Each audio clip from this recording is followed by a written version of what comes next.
Hi guys, once again welcome to All Good Things. So today we are going to talk about our brand new series जो हम already start कर चुके हैं, जिसका नाम है खुश रहने की सरल दिनचर्या, which means simple habits for a happy life. So इस सीरीज़ में हम बात करने वाले हैं छोटी छोटी प्रैक्टिसेस की, जो अगर हम अपने डेली रूटीन में ले आए तो हम बहुत खुश रह सकते हैं. Because as you know all good things का जो अंडरलाइंग थॉट है वो है purpose of life is to be happy. हम सब का अल्टीमेट गोल जो है लाइफ में वो है खुश रहना.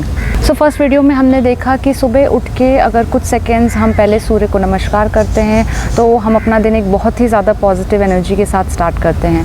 आज सेकंड वीडियो है, इसमें भी हम एक और छोटी सी प्रैक्टिस के बारे में बात करेंगे, बट उसके पहले मैं आपसे एक छोटी सी स्टोरी शेयर करना चाहती हूँ. सो इस वीडियो को आप लास्ट तक देखिएगा, क्योंकि जो मैं मैसेज देना चाहती हूँ आई होप आप उससे रिलेट कर सकें, एंड तब आपको शायद रियलाइज़ हो कि क्यों ये प्रैक्टिसेस आपको करना चाहिए एंड आप कर सकते हैं. सो जो स्टोरी मैं आपसे शेयर करना चाहती हूँ वो मेरे लाइफ के एक्सपीरियंसेस से ही है. For my higher studies I move to Pune, and Pune जब मैं गई तो वहाँ एक बहुत ही कलरफुल एंड बहुत ही डाइवर्स कल्चर था. अलग अलग स्टेट्स, अलग अलग कंट्रीज़ के स्टूडेंट्स थे जो सिर्फ पढ़ाई नहीं करते थे, बहुत तरह की डिफरेंट तरह की एक्टिविटीज़ भी करते थे. तो उसमें से मुझे याद है एक पर्टिकुलर ग्रुप था जो बहुत ही ब्यूटीफुल डांस फॉर्म्स प्रैक्टिस करते थे. These were Latin dance forms, so they would do salsa, Zumba, jive, bachata, cha चा चा, एंड फिर कुछ लोग हिप हॉप करते थे. And I used to be in awe of these people. मुझे इतना अच्छा लगता था उनको देख के, because certainly they were enjoying what they were doing. It look beautiful, and वो अंदर से इतने खुश रहते थे कि उनकी खुशी ये डांस करते वक्त फेस पे दिखती थी, उनके परफॉर्मेंस में दिखती थी, एंड फॉर श्योर हम तक पहुंचती थी, क्योंकि उनको देख के हमको भी लगता था काश हम भी ऐसे कर सकें. बट दूर से अगर आप देखेंगे तो एक बार ही लगेगा कि it's so difficult, you can't really move like that, so these guys must be gifted. But I was like I so badly wanted to do it कि मैंने फिर जैसे ही मुझे टाइम मिला तो मैंने क्लासेस के लिए एनरोल किया, एंड फिर मैंने भी वो डांस फॉर्म सीखे, तो मैं भी उसको कर पाई. दूसरा इंसिडेंस तब था जब मैं अपने फ्रेंड्स के साथ एक छोटे से हाइक पे गई थी पुणे के पास, and it was not a very difficult one, but I remember मुझे बहुत मुश्किल हो रही थी उस हिल पे चढ़ने के लिए, एंड मैं हर 5 मिनट में बैठ जा रही थी. एंड हम लोग 6-7 लोग थे, तो मेरे एक फ्रेंड को बार बार मेरे साथ रुकना पड़ रहा था, क्योंकि I was the last one, मैं सबसे पीछे चल रही थी. मुझे बहुत बुरा लगा उस टाइम पे. कुछ साल बाद मेरी एक फ्रेंड ने मुझे कॉल किया, and she said that you know we have to go on this trek. इस ट्रैक का नाम है Mount Everest base camp. And I was like you know I you mad, मैं ये ट्रैक नहीं कर सकती, it's a proper high altitude trek. मैं तो उस हाइक में इतना थक गई थी, बट शी वॉज एडमेंट कि नहीं हमें जाना ही है. तो मैं इतना डर गई थी अपने पास्ट एक्सपीरियंस से कि मुझे लगा कि अगर मैं इस ट्रैक के लिए तैयारी नहीं की तो मुझे इसमें आधे से ही छोड़ के भागना पड़ेगा. तो मैंने उस ट्रैक के लिए बहुत ट्रेनिंग की, और मैंने जिन लोगों को भी जानकारी थी, मेरे कज़न्स जो स्पोर्ट्स में थे, जो फिटनेस में थे, उनसे मैंने पूछा कि मैं कैसे प्रिपेयर करूं इस ट्रैक के लिए, तो उन्होंने मुझे गाइड किया. And the result was such कि मेरे लिए वो ट्रैक इतना स्मूथ हो गया. इनफैक्ट मैं इतना एफर्टलेसली वो ट्रैक कर पाई, और इतने आगे मैं चलती थी आराम से कि मेरे फ्रेंड्स ने मुझे टाइटल दे दिया था ये माउंटेन गोट है. And at the end of the trek you know they declared me as trekker of the month. So it might not be a big thing, but for me ये बहुत बड़ी बात थी, कि because given you know the place that I was coming from, जब मैं एक छोटा सा हाइक भी नहीं कर पा रही थी. So it was a big thing for me. Then there was another experience that you know I used to look at people who would run marathons, like you know 10 kilometre भी मुझे लगता था कि लोग कैसे भागते हैं. एंड धीरे धीरे मैंने स्टार्ट किया, so I started running 10 kilometres, and फिर 21 मुझे टफ लगता था, मुझे लगता था I won't be able to do it. So but I did 21 also. अब मुझे 42 भी लगता है कि मैं कर सकती हूँ.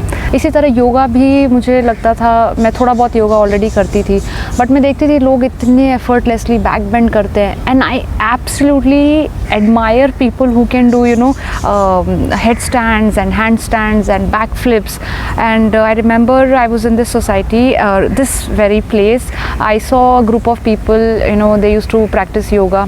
So मैंने उनके साथ करना स्टार्ट किया, और एक सर भी आते थे, तो मैंने उनको बोला कि हेड स्टैंड मेरा बहुत मन है बट मैं कर नहीं पाऊँगी. But he was like okay let's give it a try. And धीरे धीरे मैं करने लगी सपोर्ट के साथ. और एक दिन करते करते अचानक से मेरा पैर टच हो गया वॉल पे, and in that particular moment I knew that nothing was impossible. ये स्टोरी मैं आपसे इसलिए शेयर कर रही हूँ क्योंकि हम सब बहुत सारी वीडियोस देखते हैं, बहुत सारी बुक्स पढ़ते हैं, सक्सेस स्टोरीज़ के बारे में सुनते हैं, और अंदर से कभी हमको भी लगता है कि काश हम भी कर सकें, बट कभी कभी हमें लगता है वो सारे लोग बहुत गिफ्टेड हैं, हमारे में वो टैलेंट नहीं है, हम नहीं कर पाएंगे। तो ये मुझे भी ऐसा लगता था कई बार देख के कि काश मैं ये कर सकूं। आज भी ऐसी बहुत सारी चीज़ें हैं जो मेरे मन में होता है कि काश मैं ये कर सकूं, काश मैं वो कर सकूं। सो बट ये काश वर्ड को मैंने हमेशा कन्वर्ट करने की कोशिश की, कि मैं उस चीज़ को कर पाऊँ so that I don't have to live with any regrets. बाद में मैं ये नहीं सोचूं कि काश मैंने किया होता। तो धीरे धीरे करके मेरी लिस्ट में जो भी चीज़ें हैं वो मैं कर पा रही हूँ। So why I wanted to share this story with you is because हम क्यों रह जाते हैं और ये काश वर्ड इतना बड़ा क्यों बन के रह जाता है हमारी लाइफ में।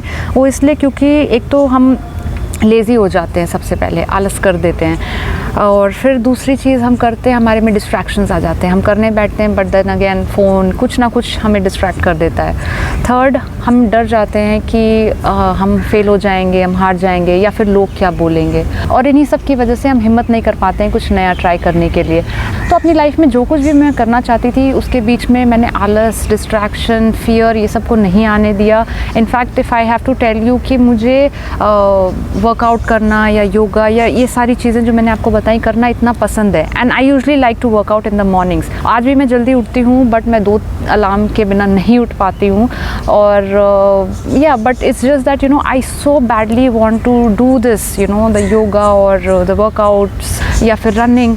तो उसके बीच में आलस नहीं आ पाता है। मैं आज भी एफ़र्ट लगाती हूँ और उसको करती हूँ। तो मैं आपको ये बताना चाह रही हूँ इन सब के थ्रू कि आप भी अपनी लाइफ में जो कुछ भी करना चाहते हैं उसको करिए। खुश रहने के लिए जो भी ये वीडियोस हम बना रहे हैं, छोटी छोटी चीज़ें, उसको करिए, हमारे साथ करिए। कई बार होता है कि हम देखते हैं लोगों को, उन्होंने आज ये अचीव किया, ये अचीव किया, या वीडियोस देखते हैं तो हमें लगता है ये लोग कर सकते हैं बट हम नहीं कर सकते। ये दिस इज़ नॉर्मल, मुझे भी ऐसा लगता था।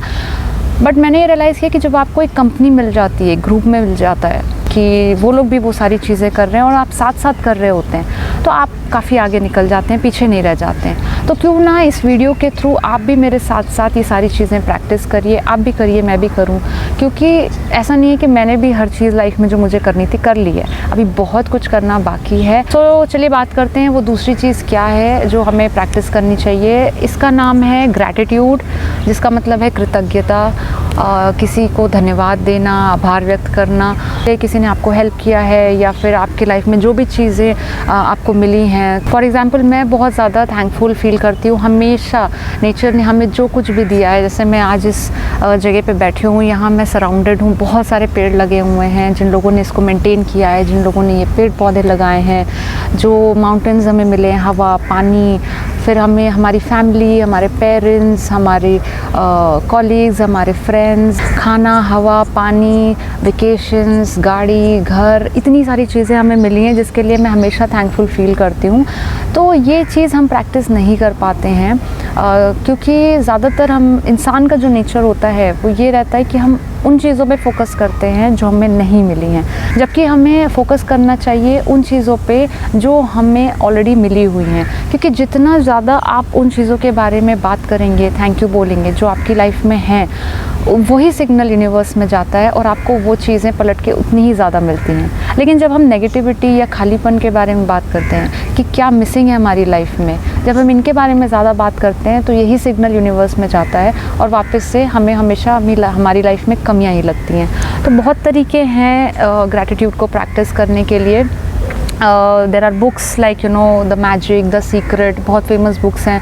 बट अगेन मैं आपको, जो लोग आलस कर जाते हैं उनके लिए छोटी 3-4 स्टेप्स में मैं बताती हूँ कि कैसे ग्रैटिट्यूड को प्रैक्टिस करना आप शुरू कर सकते हैं। सो दैट जोश में आपने बुक मंगा लेंगे, 2-3 बुक चैप्टर्स पढ़ेंगे और फिर उसके बाद बुक को रख देंगे, तो वो मैं नहीं चाहती। आप 3-4 पॉइंट से स्टार्ट करिए और फिर उसके बाद आपको अच्छा लगे तो आप बुक भी ज़रूर पढ़िए, बहुत अच्छी बुक्स हैं। तो पहले आप ग्रैटिट्यूड ट्राई कर सकते हैं। सुबह जब आप उठिए तो सुबह उठते ही जैसे ही आपका पैर ग्राउंड को टच करे तो आप थैंक यू बोलिए इस लाइफ के लिए, इस नए दिन के लिए, और कहिए कि आपका दिन बहुत अच्छा जा रहा है। दूसरा स्टेप, आप रेडी होते वक्त थैंक यू बोल सकते हैं पानी के लिए, हवा के लिए, घर के लिए, फैमिली के लिए। तो इस तरह से रेडी होते होते जो भी चीज़ें आपके दिमाग में आ रही हैं, जिन चीज़ों को भी आप टच कर रहे हैं, उसके लिए आप थैंक यू बोल सकते हैं। तीसरी बहुत ही इंपॉर्टेंट और बहुत ही इजी तरीका है, इनफैक्ट बहुत लोग हर कल्चर में इसको प्रैक्टिस भी करते हैं, खाना खाने के पहले थैंक यू बोलना। तो जो मील, जो खाना आपके सामने है, उसके लिए धन्यवाद देना बहुत ही ज़्यादा अच्छा होता है।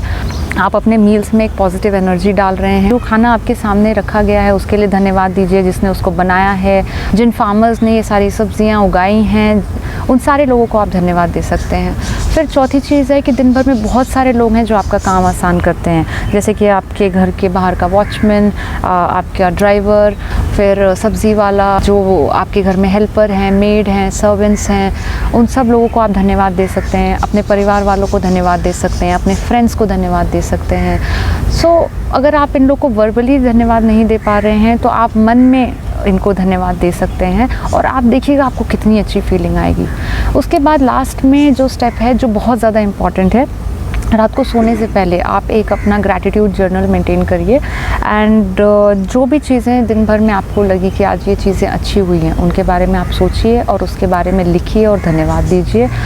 इससे क्या होगा कि आप जब सोने जाते हैं तो आप किसी भी नेगेटिविटी के साथ नहीं सोएंगे, आप एक पॉजिटिव एनर्जी के साथ सोएंगे, और जब सुबह उठेंगे तो फिर आप धन्यवाद देंगे और एक ये पॉजिटिव साइकिल आपका सेट हो जाएगा, विच इज़ ग्रेट। आप इसको ट्राई करिए, एंड आई एम 100% श्योर अगर आप इसको ट्राई करना शुरू कर देंगे तो आप बहुत ज़्यादा खुश रहेंगे। तो हमारे साथ करिए इसको। आपके कोई भी क्वेश्चंस हैं आप कमेंट बॉक्स में लिखिए, हम उसका रिप्लाई करेंगे, क्योंकि हम दिल से चाहते हैं कि आप ये छोटी छोटी चीज़ें जो बिल्कुल भी टाइम नहीं लेंगी, इनको प्रैक्टिस करिए और बहुत ज़्यादा खुश रहिए।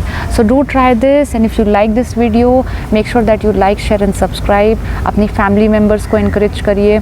आप इसको एक फैमिली एक्सरसाइज की तरफ भी देख सकते हैं, जहाँ आप लोग सब लोग बैठ के ये चीज़ें डिस्कस कर रहे हैं कि आप किन चीज़ों के लिए ग्रेटफुल हैं।